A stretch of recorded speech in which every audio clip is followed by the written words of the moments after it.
እንኳን ለብርሃነ መስቀሉ በሰላም አደረሳችሁ ውድ ቤተሰቦቼ እንደምን አላችሁ እንደምን እስኪ ሳደረሳችሁ አውደ ዓመቱ እንዴት ያለፈ ይገኛል ሁላችሁም በኮሜንት ሴክሽን ላይ መልካም ምኞታችሁን ሐሳብ አስተያየቶቻችሁን መጻፋችሁን እንዳትረሱ ዛሬም ውድ ቤተሰቦቼ አስተማሪ ቁም ነገር አዘል መልእክቶችን ቪዲዮችን አዘጋጅቻለሁ እስከ ፕሮግራሙ ፍጻሜ ድረስ ከኔ ጋር ከቆየን ብዙ ነገር እንማማራለን ለዚህ ቤት ለዚህ ቻናል አዲስ ሆናችሁ ቻናሉን ሰብስክራይብ አድርጉ ቪዲዮ ላይክ እና ሼር ያደርጋችሁ ጀምሩ በቀጥታ ወደ ዛሬው መርሃ ግብራችን እንሄዳለን መልእክቴ ለሁሉም እገሌ ወገሌ ሳል ይልቁንም ለሃይማኖት ሰዎች ለሃይማኖት መሪዎች በልዩ ልዩ መንገድ ይችን ቤተክርስቲያን የሚያቃልሉ አማኞቻችሁን ለእናታችን ለቅድስት ቤተክርስቲያን ስም የሚሰጡ አማኞቻችሁን እኛ ቅዱስ ጳውሎስ እንደነገረን በቅዱስ መጽሐፍ የተሰቀለውን ክርስቶስን እየሰበክን እኛ የምናምነውን ከመወለዳችሁ በፊት የምናመልከውን ኢትዮጵያውያን ያመለኩትን ኢየሱስ ክርስቶስን በማቃለል ሌላ ስም የሚሰጡትን አማኞቻችሁን አዲስ አማኞች ሆነው ብቅ ብቅ ያሉትን ፓስተሮቻችሁንም ጭምር አስታግሱልን በቃ በሉልን በጋራ ሀገር በጋራ እንኑር በጋራ ሀገር በጋራ በሰላም እንኑር ለሀገር እድገት እንጣር ለሀገር ሰላም እንሩጥ ስንት የምንሰራው ስራ መች ጠፋና በግጭት ላይ ግጭት እንፈጥራለን በጦርነት ላይ ጦርነት ማወጅስ ተገቢ ነው ስንት የምንሰራው ስራ የሃይማኖት ሰዎች መች የምንሰራውን ሰራንና የስንት ንጹሃን ደም እየፈሰሰ ነው ስንቶቹ በረሃብ አለንጋ እየተገረፉ ነው ስንቶቹ መጠለያ አጥተው ያውሬ ቀለብ እየሆኑ ነው ወላጆች እንዴት ነው እያለቀሱ ያሉት ስንቶቹ በሰላም ከቤት ወጥተው ከቤት መግባት ተስኗቸው ወደ ጥንት ተመልሰን ሰው ክቡር ሲሆን ክቡርነቱ ተቃሎ በገንዘብ የሚሸጥበት የሚለውጥበት ይሄን ገንዘብ ካላመጣ አንለቀውም የሚባልበት የሞት ፍርድ የሚፈረድበት ዘመን ላይ ደርሰን ስንት ክርስቲያኖች እግዚአብሔርን በማምለካቸው የተሰቀለውን ክርስቶስን በመስበካቸው ባሉበት እንዳያድሩ ግፍ እየተፈጸመባቸው ባሉበት ዘመን ላይ እኛ ኦርቶዶክሳውያን የሃይማኖት ሰዎች የትኛውም ሃይማኖት ሰዎች ለሀገር ሰላም ለሀገር ፍቅር ለወገን አንድነት ለሁሉም ሰላም ጥረት ማድረግና በቃ ይበቃል በምን ችግሩን እንፍታው ብለን መከራ በማየት ፋንታ እንደገና በጦርነት ላይ ጦርነት ይልቁንም የሃይማኖት ጦርነት እጅግ የከፋ ነው የቀረን እሱ ነው አሁን ሌላውን አይተነዋል የጎጡን አይተነዋል የመንደሩን አይተነዋል የተሻለ ነገር ማምጣት አለብን እየተባለ የሚደረገውንም እያየነው ነው አይተነዋል የቀረን የሃይማኖቱ ነው በደንባራ በቅሎ ቃጭል ተጨምሮ በእንዲህ አይነት ላይ ደግሞ ሃይማኖትን መሳሪያ አድርጎ መቅረቡ በጣም አደገኛ ስለሆነ አናስተውልም ቶሎ እኮ አይገባንም በብዙ መራራ ችግር ውስጥ ካላለፍን የሌሎች ጉዳታችን ለማድረግ ስለማንፈልግ ምንም አይመስለንም አሁን ይሄ ቪሲዲዮን አዘጋጅተን ዘመዶቻችሁን እዩስቲ ስትሏቸው የሌላው ጉዳታቸው አይደለም እኔ እንሳይ ይደብረኛል ነው የሚሉት እነሱ ከዚህ የበለጠ ወራዳነት ምን አለ ከዚህ የበለጠ ክፉነት ምን አለ እንዴ ይሄ ሰው እንዲህ ተጎድቷል ብሎ ክርስቲያን የሆነ ሰው እኮ እንደዚህ በመንፈስ ተጎድቷል ይሄን አልተጨንቀዋል ይሄ ጩኸት ለጩኸቱ እኮ መድረስ እኮ ነበር አይደል እንዴ የሚጮኸው ያስጠላኛል ከማለት ይሄን ከማለት ይሄ የሚጮኸው ሰው ምን ሆኖ ነው የሚያለቅሰው ምን ሆኖ ነው ብሎ ማተኮር ይገባ ነበር አይገባም ነበር እውነቱ እኮ ይሄ ነበር ክፉዎች ስለሆነን ይሄን ማሰሰማ ይወራኛል ይደብረኛል ሆረሩ አይደብርም ያ ውሸታሙ ፊልሙ አይደብርም እንግዲህ እንዲህ አይነት ህይወት ነው ይሄን አለ የተበላሸነን በቀላሉ እኮ ነው በቀላሉ የሌላው ችግራችን ማድረግ ከቻለን ግን እውነትም የክርስቶስ ፍቅር በውስጣችን አለ። ያ ስለሌለ ነው ዛሬ አስማት ነው፣ መተት ነው፣ የሱዳን ነገር ነው፣ መቁጠሪያው ላይ ምናምን አለበት ምንለው። ክፉዎች ነን። ጠበቅ ስንደረግ ስንጨመቅ ደግሞ የሚወጣው ክፉ ነው፣ ደግ አይደለም። ስለዚህ የዚህ አይነት ነጸብራቅ ማለት ምን ማለት ነው? አሕዛባዊነትን በክርስትና ውስጥ በዛ ስም ውስጥ ይዘነዋል። አረመኔነትን በዛ ውስጥ ይዘነዋል። ክርስቲያኖች ነን ግን ዓመት በዓሎች ሲመጡ አሁን ለገና ክርስቲያኖች ነን። የበለጠ የምንገልጠው ግን ዓለማዊነትንና አረማዊነትን ነው። የሚያሳዝነው ይሄ ነው። አሁን የገና በዓል ሲመጣ ቆይ ዛፍ ነው እኮ የምናከብረው እንጂ ገናን አይደለም እኮ አይደል እንዴ? እንግዲያው ክርስቶስ በዛፍ ውስጥ አልተወለደም። እነዛ ኢሉሚናቲ ባፎሜትና ፍሬመሰንስ የሚባሉ እዚህ የውጭው ዓለም የክፉ መንፈስ ድርጅት አባሎች ናቸው። ይሄንን ምንድነው ይሄ እንደዚህ ብለው የሚያከብሩት? አዳም የተዋረደ ጊዜ አሉ ይሄ ገባው ጫካ ውስጥ ነው። የት ነው የገባው? ጫካ ውስጥ ነው። ስለዚህ አዳም ጫካ ውስጥ የገባበትን ጊዜ ለምን ወደ ክርስቶስ ልደት አናመጣውም አሉና ዛፍ እየቆረጡ የሆነ ገልጃጃ ሽማግሌ እያረጉ ዛንትኑ ላይ በቃ ይሄ ነው የክርስቶስ ልደት ይሉሃል። አዳም የሸፈተበትን መጀመሪያ ክብሩና ጸጋና ሞገሱ የወደቀበትን ጫካ ያን ፈልገው አቁመው ይሄ ነው በቃ ልደት። በቃ እነዚህ ኢሉሚናቲዎች ናቸው ይሄን ነገር ያስፋፉት። እነዚህ የህቡ ድርጅቶች ማለት ነው። ጫካ እንድታመልክ አደረጉ። ስለዚህ አሁን ያን አየህ አንተ ፈረንጁ ያደረጉት አይቀርም። ዛፎቹ እንዲደረጋሉ፣ መብራት ይደረግባቸዋል። አዳም የተደበቀበትን ታከብራለህ። የክርስቶስ ልደት ግን አይደለም። ክርስቶስ የተወለደው በግርግም ውስጥ በቤተልሔም ዋሻ ነው። በቤተልሔም ምድር ነው። ሰብአ ሰገል ያገኙት ጫካ ውስጥ አይደለም፣ ቤተልሔም ግርግም ውስጥ ነው ያገኙት። እዛ ነው ያገኙት። የቤተልሔም ምድር ላይ ናገኙ። ቤተልሔም ጫካ የላትም። ከቤተልሔም ጫካ የተነሱ እንዳንል አሁን ቤተልሔምም የላትም ጫካ። የሆነች ተረተረማ ነች፣ ወደ ምስራቅ ተዳፋት ያላት ናት። እዛ ነው የተወለደው። የምስራቅ ብርሃንን የተከተለች ነች ቤተልሔም እና እዛ ላይ ነው የተወለደው። እና አሁን ጫካ የምናከብረው ያው ያልኳችሁ ነው። አዳም የሸሸበት ድሮ ጫካ ነው፣ እሱን እናክብር ብለው ሁልጊዜ። ሌላው 322 የሚል ደግሞ የስከል ኤንድ ቦን የሚባሉት አሉ። እነዚህ የአሜሪካ አጽምና አጥንት አክባሪዎች አምላኪዎች። ስከል ኤንድ ቦንድ የሚለው ደግሞ 322 የሚል ማህተም አላቸው። 322 ማለት ደግሞ አዳም ከገነት የሸሸበት ከገነት የወጣበት የዘላለም ሕይወት የቀረበት ነው። ስለዚህ እነሱም ደግሞ ምን ይላሉ? የዘላለም ሕይወት አያስፈልገንም፣ የዘላለም ሕይወት አያስፈልገንም። የዘላለም ሕይወትን የከለከለ አምላክ ዲሞክራሲ መብትን አሳጥቷል። ስለዚህ ዲሞክራሲ የፈለገው ሰይጣን ነው፣ እሱን ነው የምንከተለው ማለት ነው ብለው ነው ያ ወደዛ ነው የሄዱት። ተመልከቱ እንግዲህ እንዲህ ይህን ያህል የተተረማመሰ ክፉ ድርጊቶች የኑሯችንና የእምነታችን አንዱ ባህል አድርገን ለመያዝ ደባልቀነዋል። ይህን የተዘባለቀ መንገድ በእውነት ወደዛ ልናስወግድ ይገባል። እግዚአብሔር ከሁላችን ጋር ይሁን።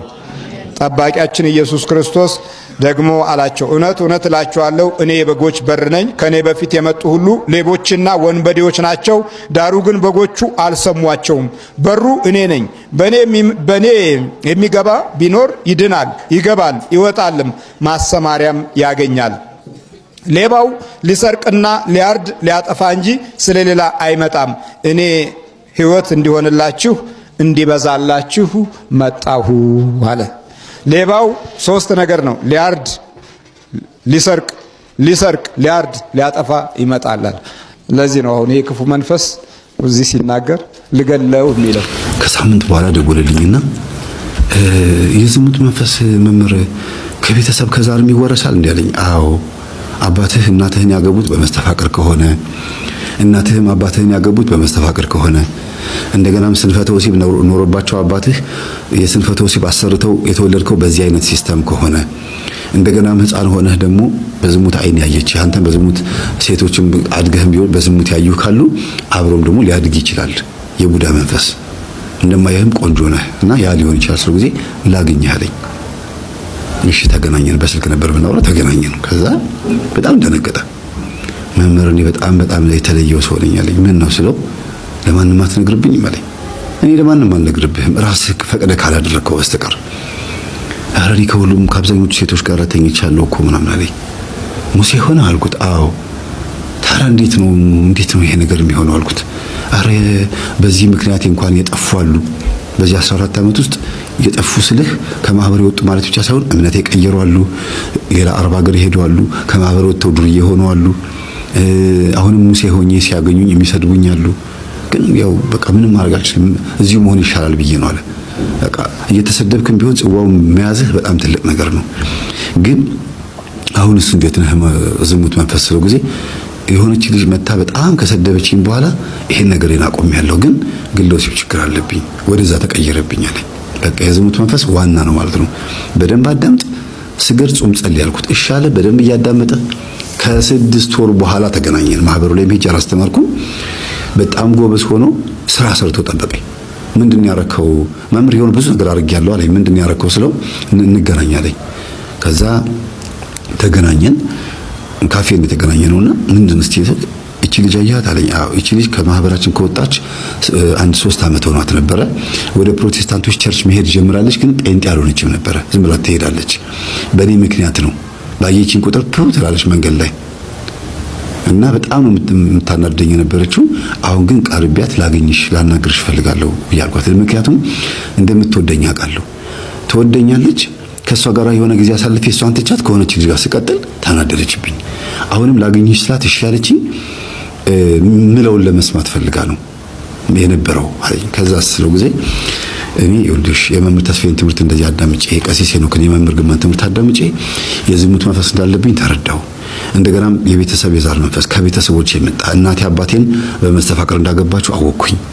ከባድ የዝሙት መንፈስ እናቴ ላይ ነበረ እና ያቺ ሴት ዛር አይነ ጥላ ከእናቴ የመጣችው ሴት ዛር አይነ ጥላ እኔ ሌላ ሴት እንድቀርብ አትፈልግም። ከቀረብኩም በዝሙት ተልከስክሼ እንደገናም ስሜ ተሰድቦ እና አንቺ እንደምታረጊኝ ሆኜ እንድቀር ነው ያደረገኝ። ይሄንን ትምህርት አዳምጮ ብዬ ትምህርቱን ሰጥቻት አላምንህም ብላ ከኔ ርቃ ዞር በል ከዚህ የውሸት ድራማ አልፈልግም፣ አንተም እዛ የምትለው መምህርም ገደል ግቡ ብላ ግን ቤቷ ሄዳ ትምህርቱን አዳመጠች። አዳምጣው ሴቶች ብዙ ጊዜ እንደዚህ ናቸው፣ ሁሉም ማለት ይቻላል። ለጊዜው ሰው ፊት ምንም ነገር እንደማይፈልጉ ይናገሩና ግን ዞር ብለው እስቲ ምንድነው ይሄ ነገር ብለው ቼክ ያደርጋሉ። እና ስታዳምጥ ቆይታ ከ3 ቀን በኋላ ደውላ ራሷ እና ያንተም ዝሙት መንፈስ ተጠቂ ሆኛለሁ አለችው። አይ ትወጂኛለሽ፣ እኔም ወድሻለሁ፣ ግን አብረን እንቀጥል እያልኩሽ ሳይሆን ያለሁት ቀድሜ አንቺ ጋር የደወልኩት ከማህበሩ ጥሩ ባልሆነ አወጣጥ የወጣሽው አንቺ ነሽ። በመንገድ ላይም ስታገኝ ጥሩ ስሜት የማይሰማኝ የሚጎረብጠኝ በምትተፊው ምራቅ ነው። ስለዚህ ያለብኝን ችግር እንድታቂና እንድትጸልይልኝ ነው። ከቻልሽ አብረን እንጠመቅ። መስቀል አብርሃ በከዋክብት አሰርገወ ሰማይ፣ መስቀል አብርሃ በከዋክብት አሰርገወ ሰማይ። በየትኛው የወንጌል ክፍል ነው መስቀል አብርሃ በከዋክብት አሰርገወ ሰማይ ተብሎ የተጻፈልህ? ሰላም ኦርቶዶክስ እንዴት አላችሁ? እግዚአብሔር ይመስገን በጣም ደህና ነኝ። ወደ ሐሳብ እገባለሁኝ። ከዛ በፊት ግን አካውንቱን ፎሎ፣ ቪዲዮውን ደግሞ ሼር፣ ኮፒ ሊንክ፣ ሪፖስት፣ ዲዩት፣ ላይክ፣ ፌቨራይት እንድታረጉ በእግዚአብሔር ስም ጠይቃችኋለሁኝ። 3 ሰከንድ ልስጣችሁ። አመሰግናለሁኝ። ወደ ሐሳብ የቃይታ ገባለሁኝ። እንኳን ለጌታችን ለአምላካችን ለመድኃኒታችን ለኢየሱስ ክርስቶስ ለብርሃነ መስቀሉ በሰላምና በጤና አደረሳችሁ አደረሰን። እንግዲህ ጋሼ ትዝታው መሳሳት አይሰለቸው፣ እኛ ደግሞ ማረም አይሰለቸን። እንደው ምን አይነት ህፃን የሆነ ልጅ ነው። ነፍስ ይማር በሉት ሁላችሁ። ለማንኛውም ኮሜንት ላይ የገባችሁ ነፍስ ይማር በሉት። ኦኬ መስቀል አብርሃ በከዋክብት አሰርገወ ሰማይ የሚለውን እኔ ደግሞ ለምን አባቶቻችን እንዳሉ አሁን ቀጥታ አሳያቸዋለሁ ከታሪኩ ማለት ነው። በመጀመሪያ ደረጃ አንተ ነህ እንጂ መጽሐፍ ቅዱስ ብቻ ወንጌል ብቻ የምትለው፣ እኛ መጽሐፍ ቅዱስ ብቻ አንልም። ይሄንን ተረዳን አንተና መሰሎቼ። ምክንያቱም ከመጽሐፍ ቅዱስ ውጪ እኛ ምን አለን? ቀኖና አለን፣ ትውፊት አለን፣ ስርዓት አለን፣ ሌላ ብዙ ነገሮች አሉ፣ ገድላት፣ ድርሳናት፣ ተአምራት አሉን እያላችሁ እኮ ነው። ከዛ መካከል ደግሞ አንደኛው ለንጉስ ቆስጠንጢኖስ የተደረገለትን ተአምር በሰማይ ላይ እነግራችኋለሁኝ። መስቀል አብርሃ በከዋክብት ለምን እንደተባለ ማለት ነው። እንግዲህ ንጉስ ቆስጠንጢኖስ በደቡብ ሮም በኩል የደገሰው አንድ ንጉስ ነበረ። ማክሴንዲዮስ ይባላል ይሄ ንጉስ ማለት ነውና ይሄ ንጉስ ቆስጠንጢኖስን በወጋው ጊዜ ቆስጠንጢኖስ ደግሞ ምን የሚል ምልክት በሰማይ ላይ ተጽፎ አየ?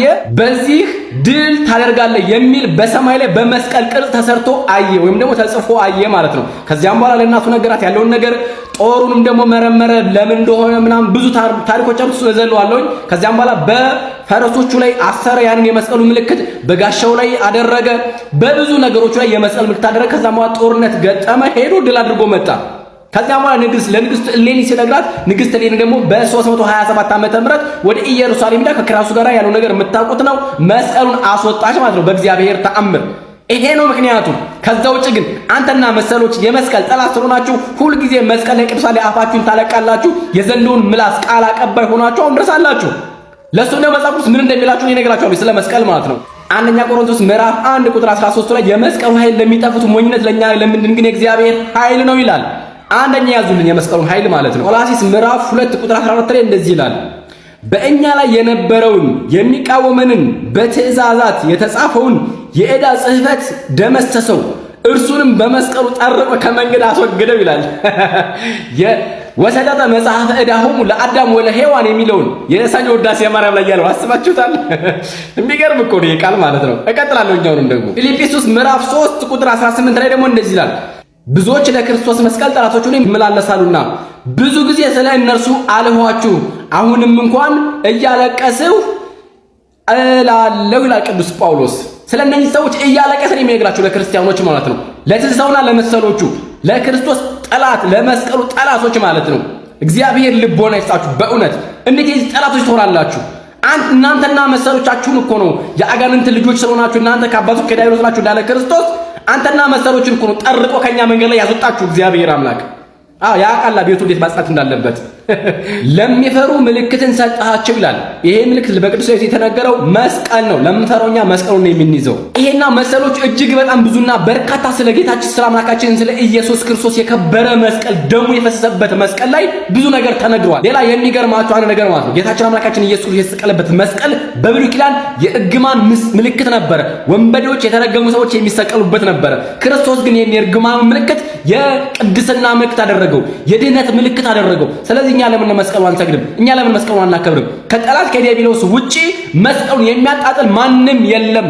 እናንተና መሰሎቻችሁ የዲያብሎስ የግብር ልጆቹ ግን ይሄን ታደርጋላችሁ። እግዚአብሔር አምላክ ልቦና ይስጣችሁ። በድጋሜ እንኳን ለብርሃነ መስቀሉ በሰላምና በጤና አደረሳችሁ። መልካም የመስቀል የደመራ በዓል ይሁንልን። ሰላም በያላችሁበት። ሼር፣ ኮፒ ሊንክ፣ ፎሎ እያደረጋችሁ ሰላም ቆዩኝ።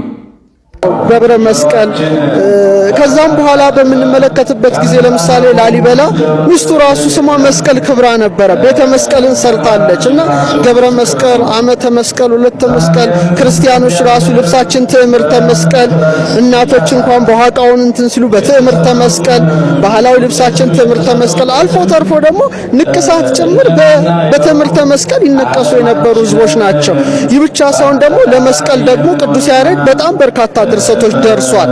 በተለይ መስከረም 16 ላይ እንደምናነበው በርካታ ነገረ መስቀሉን የሚያነሱ መስቀል ምንድን ይለዋል ቅዱስ ያሬድ? የሕይወት ዛፍ ይለዋል። በገነት መካከል የሕይወት ዛፍ እንደተተከለ በማይከለ ምድር በቀራንዮም የሕይወት ዛፍ መስቀል ተተክሏል። አዳም በዕፀ በለስ ምክንያት ከገነት እንደተባረረ በዕፀ ሕይወት በመስቀል ምክንያት ደግሞ ተመልሶ ገነት ስለገባ መስቀል ቢል ዕፀ ስርየት መስቀል ማለት ስርየት የተደረገበት እንጨት ነው በማለት ብዙ ድርሰቶችን ሊደርስ ችሏል። መስቀል አበራ እያለ ደግሞ ብዙ አይነት ድርሰቶች ደርሷልና ቅዱስ መስቀሉ ወይም መስቀል ተሰበሃ ዛሬ መስቀል ተገለጠ እያለ ስለዚህ ነገረ መስቀሉ በአደባባይም ጭምር የሚከበር በመስቀል ደግሞ በመስቀል ስም የተሰጠው አብያተ መቅደሶች አሉ። ብዙ ቤተ መስቀልን ማየት እንችላለንና ስለ ነገረ መስቀሉ በሕይወታችን ነው የምንመሰክረው። በጣም አመሰግናለሁ ዶክተር። በድጋሚ እንኳን አደረሰ። መልካም በዓል። እንኳን አብሮ አደረሰን። በመጨረሻ ለተለያዩ ሚዲያዎችን ብናገርም እዚህም መናገር መልካም ሆኖ ይታየኛል። መስቀልን ስናስብ መስከረም 16 እና 17 ወይም መጋቢት 10 ብቻ ሳይሆን እለት ነው ነገረ መስቀሉ በሰውነታችን ውስጥ ያለው። ለምሳሌ የሰው ልጅ ላሚኒን የሚባል ፕሮቲን አለው ውስጡ። ያ በማይክሮስኮፕ ሲታይ የጌታ መስቀል ነው የሚመስለው እና እጁን ዘርግቶ የተሰቀለ ነው የሚመስለው። ይህ ብቻ አይደለም። እግዚአብሔር አምላክ እያንዳንዱን ሰው ምድር ላይ ሲያመጣው ወይም እችን ምድር ሲቀላቀል ለእያንዳንዱ የሰው ልጅ 33 የጀርባ አጥንቶች ሰጥቶታል። ይህ በጣም የሚገርም ነው። ዝም ብሎ ቁጥር ሊሆን አይችልም።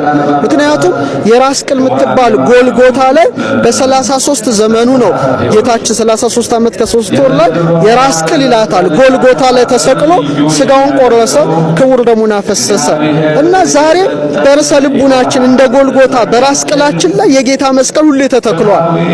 በዚህ ነው ቅዱስ ጳውሎስ አብዳን ሰባ ገላትያ እናንተ የማታስተውሉ የገላትያ ሰዎች ኢየሱስ ክርስቶስ እንደተሰቀለ ሆኖ በፊታችሁ ተስሎ ነበርና ለእውነት እንዳትታዘዙ አዚም ያደረገባችሁ ማን ነው ይላልና በደንብ አድርገን ካሰብነው 33ቱ የጀርባ አጥንቶቻችን የጌታን እድሜ ነው የሚያሳዩን። የራስ ቅላችን 22 አጥንት አለው። አዳም አባታችን 22ኛ ስነ ፍጥረት ነው። 22 አጥንት ባለው ርዕሰ አዳም ላይ ነው መስቀሉ ተሰቅሎ የከበረ ደሙን መድኃኔዓለም ያፈሰሰውና ሁል ጊዜ ይሄን ነው የምናስበው። እጃችንን ስንዘረጋ ትዕምርተ መስቀል ነን። በሰማይ የሚበሩ አዕዋፍን ብትመለከቻቸው ትዕምርተ መስቀል ይሰራሉ። አዝርዕት አትክልት እጽዋትን ብትመለከቻቸው አበባው ላይ፣ ግንዱ ላይ፣ ፍሬው ላይ ትዕምርተ መስቀል የማታገኝበት የለም። የኪሩቤል የሱራፌል ክንፍን ስንመለከት ሁለት ክንፍ ወደ ላይ፣ ሁለት ክንፍ ወደ ታች፣ ሁለት ክንፋቸውን ወዲያና ወዲህ ሲዘረጉ ትዕምርተ መስቀል ናቸውና በስነ ፍጥረት ላይ ሁሉ ያተመው በመሆኑ ክርስቲያኖች ነገረ መስቀሉን ከሰማይ እስከ ምድር የሚመለከቱት በመሆኑ ነገረ መስቀሉ የመስከረም 16 17 ወይም የመስከረም 21 ወይም የመጋቢት 10 በዓል ብቻ ሳይሆን ዕለት ምናየው ይሄን እንድናይ ደግሞ አዚም ሊገፈፍ ይገባልና በእውነት ነገረ መስቀሉን ሁሌ በሕይወታችን እንድናስበው መልእክቴም ጭምር ነው። መልካም በዓል። መስቀሉን ጠላት አትሆኑ ማለት ነው አይደል? ብዙዎች ለክርስቶስ መስቀል ጠላቶች ሆነው ተነስተዋል፣ ሆነው ይመላለሳሉና ካለ በኋላ ብዙ ጊዜ ስለነርሱ አልሁ አሁንም እንኳን እያለቀስኩኝ እላለሁ ይላል። በጣም የሚገርም እንደውም አጽንኦት የሰጠው ሐዋርያው ቅዱስ ጳውሎስ በሐዲስ ኪዳን ስለ ቅዱስ መስቀሉ ብዙዎች ለክርስቶስ መስቀል ጠላቶች ሆነው ይመላለሳሉና ካለ በኋላ ነው እንግዲህ ብዙ ጊዜ ስለነሱ አልኩኝ አሁንም ደግሞ እያለቀስኩኝ እንኳን አለሁ። ስለዚህ ሐዋርያው ቅዱስ እያነባ እስኪናገር ድረስ ያደረሰው የቅዱስ መስቀሉ ፍቅር መሆኑን እንረዳለን ማለት ነው። ሐዋርያው ልበ አምላክ ዳዊትም በመዝሙር 131 ቁጥር 7 ላይ ወደ ማደሪያዎቹ እንገባለን፣ እግሮቹ በሚቆሙበት ስፍራ እንሰግዳለን ይላል። ምኑ በሚቆምበት? እግሮቹ በሚቆሙበት ስፍራ። የጌታችን ኢየሱስ ክርስቶስ እግር የቆመበት ቀራንዮ ናት። መተርጉማን አንድምታ ላይ እንደገለጹልን ቀራንዮ ናት እና በዚህች ዕለት ጌታችን ኢየሱስ ክርስቶስ ለድህነት ዓለም ተሰቅሏል። ስለዚህ ምን አለ ልበ አምላክ ዳዊት? እግሮቹ በሚቆሙበት ስፍራ እንሰግዳለን ይላል። እግሮቹ የቆሙባት አንዱ ማለት መስቀል ነው። ስለዚህ ለቅዱስ መስቀሉ እንሰግዳለን ልበ አምላክ ዳዊት እንደተናገረው ማለት ነው። ዕብራውያን መልእክቱ ላይ ሐዋርያው ቅዱስ ጳውሎስ ምዕራፍ 11 ቁጥር 21 ላይ ያዕቆብ ሲሞት ይላል በእምነት የዮሴፍን ልጆች እያንዳንዳቸውን ባረካቸው ይልና በዘንጉም ጫፍ ተጠግቶ ሰገደ ይላል። ይሄ ዘንጉ ጫፉ የቅዱስ መስቀሉ ምሳሌ። ያዕቆብ በዘንጉ ጫፍ ተጠግቶ ሰገደ ይላል ዕብራውያን 11 ቁጥር 21 ላይ ማለት ነው። ስለዚህ ሐዋርያው ቅዱስ ጳውሎስ በዘንጉ ጫፍ ወድቆ መስገዱን በምስራቅ ኦርቶዶክሶች የመጽሐፍ ቅዱስ ማህበራዊ ሆነው ዘ ኦርቶዶክስ ስተዲ ባይብል በተባለው መጽሐፉ ላይ ፔጅ 1667 ላይ ይላል ያዕቆብ ቅዱስ መስቀሉን ሲያከብር በዘንጉ ጫፍ ሰገደ ይላል። ስለዚህ ያዕቆብ በዘንጉ ጫፍ የሰገደው ለቅዱስ መስቀል መሆኑን የምስራቅ ኦርቶዶክሶች የመጽሐፍ ቅዱስ ማህበራዊ ሆነው መጽሐፍ ገጽ 1667 ላይ ያሳያል ማለት ነው። እንግዲህ ይሄን ካየን ግዑዝ የሆኑ የማይናገሩ ግዕዛን የሌላቸው ቅዱሳት ንዋየ ቅድሳት ቅዱስ ተብሎ ይጠራሉ ወይ በመጽሐፍ ቅዱስ ስንል፣ አዎ ቅዱስ ተብሎ ይጠራሉ።